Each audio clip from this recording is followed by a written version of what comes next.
Joining us, I'm told, from the bus, the Aztec bus, as it's on its way to San Diego Airport, is senior guard KJ Feagin, or as we like to refer to him around here, the Avery Bradley of San Diego State University. KJ, Darren Smith, good to talk with you as always. Hi, how are you? I'm good. Well, this is a well-behaved bus. What is everybody asleep there as you're on your way to the airport or what? No, everybody's eating their Jersey Mike's right now. Oh, Jersey Mike's. So on the way to the airport, you guys get fed. That's very nice. Yes. Okay. How's everything going?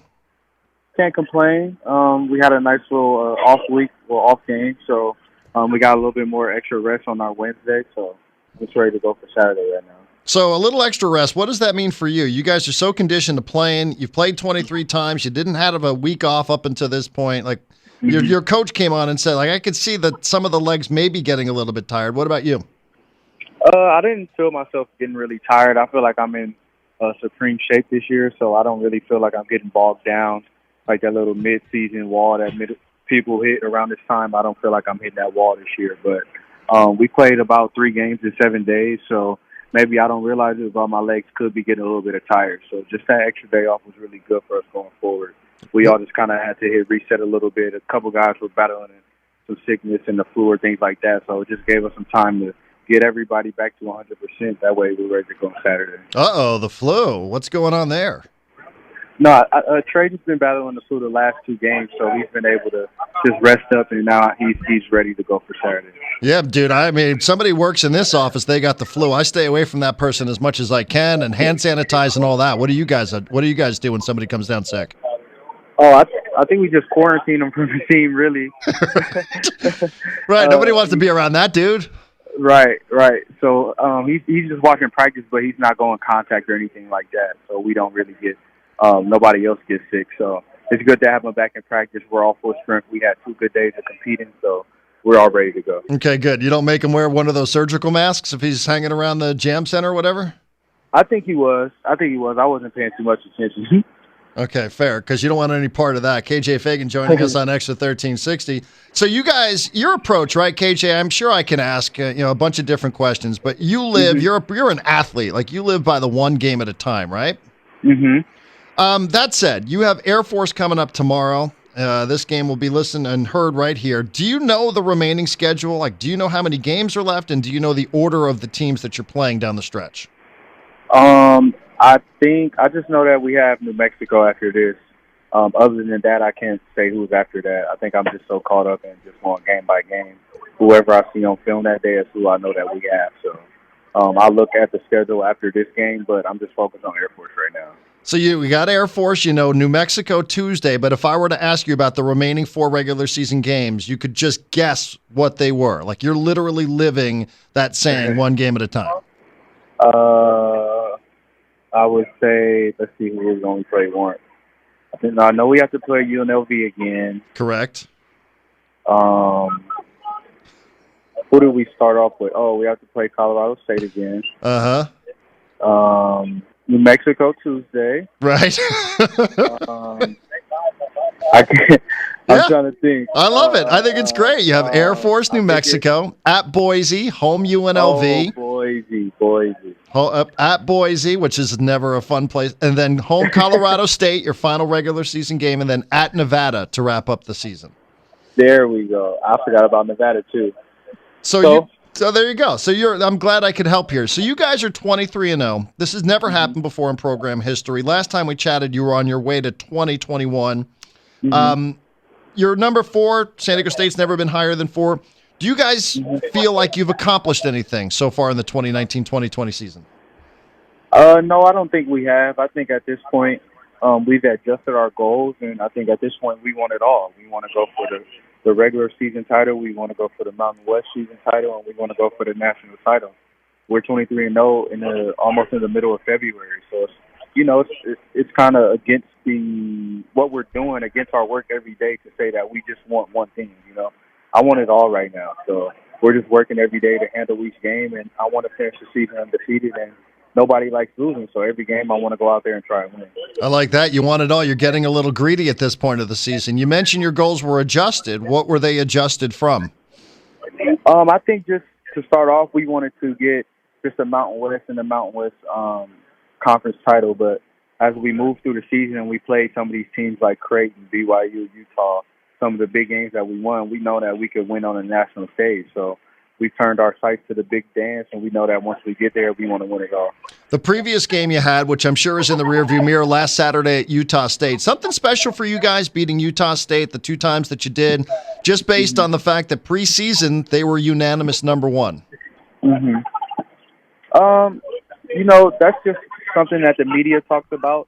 That was their pick, but as I step out on the floor, I believe that we're the best team. So I didn't go into it thinking that we were the underdog. I thought that we were the better team, and we showed that we were the better team.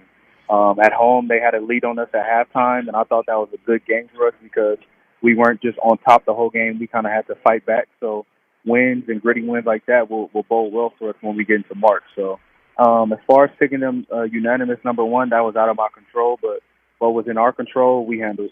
KJ Feagin's joining us on Xtra 1360. Again, the Avery Bradley of San Diego State University on the road at Air Force coming up tomorrow night. Game you can listen to right here. Malachi Flynn has gotten a lot of attention, KJ. I mean, you guys, I think, have all gotten a lot of credit for the way the team has performed this year. But just got nominated, one of 10 finalists for the Cousy Award. I don't know if you guys are aware of this or not, but we are in a political year. There are elections coming up. I would like you to tell everybody listening here, if you were campaigning for Malachi Flynn, why should he win the Cousy Award?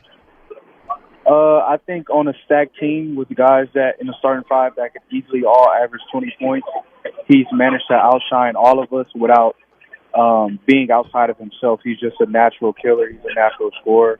He's averaging about 18.5 points and 5 assists with a 3-to-1 turnover ratio. I don't think you find that around the nation too much. And he's completely selfless. You don't see him being any you don't rarely see him getting out of character. You rarely see him getting down on people. He's always encouraging. He's the perfect teammate. I enjoy playing with him. I have no problem with anything that he does on the court.